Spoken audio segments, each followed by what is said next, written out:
Guys welcome to my another ब्लॉगचा हा चौथा दिवस आहे.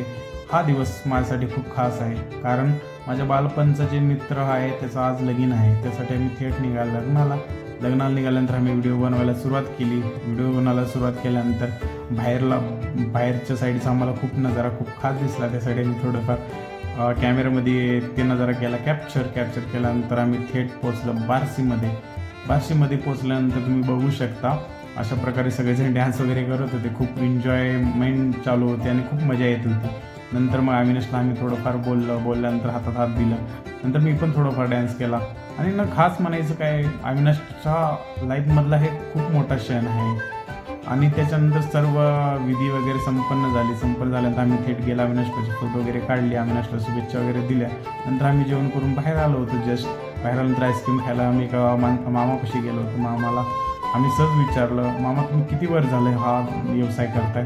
मामा सांगितले की हे मी व्यवसाय 18 वर्षापासून करतो आणि ह्या व्यवसायामध्ये खूप सारं मी काय कमवलेलं आहे आणि काही गोष्टी फेस पण करावं लागलं. मग मामाला सहज विचारलं काय तुम्ही केलात ह्या व्यवसायामध्ये, काय कमवलं? म्हणलं तर मामा मला सहज सांगत होते की मी 18 वर्ष झाले व्यवसाय करतो. व्यवसायामध्ये मी 3 एकर शेत घेतलं ह्या बिझनेसमधून आणि एक बंगला पण बांधला की छोटासा आमच्या पुरता असं वगैरे सांगितलं.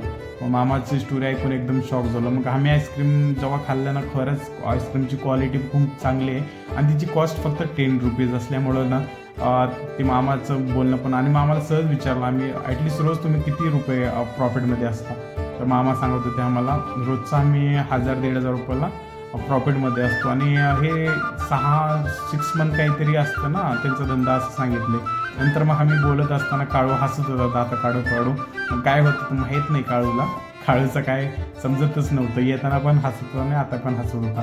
मग नंतर खरंच मामाचे जे आईस्क्रीमची क्वालिटी एकदम मस्त आहे. त्यासाठी बार्शीला गेलो ना, खरंच तुम्ही नक्की ट्राय करा. ॲटलिस्ट ते दिसलं निसर्गाचं हे सुंदर दृश्य दिसत होतं. बघितल्यानं खूप चांगलं वाटत होतं. त्यासाठी मोबाईलमध्ये केलं कॅप्चर. आणि गाईज भेटू नेक्स्ट ब्लॉगमध्ये. नक्की फॉलो आणि कमेंट करा नक्की. आणि तुमच्यासोबत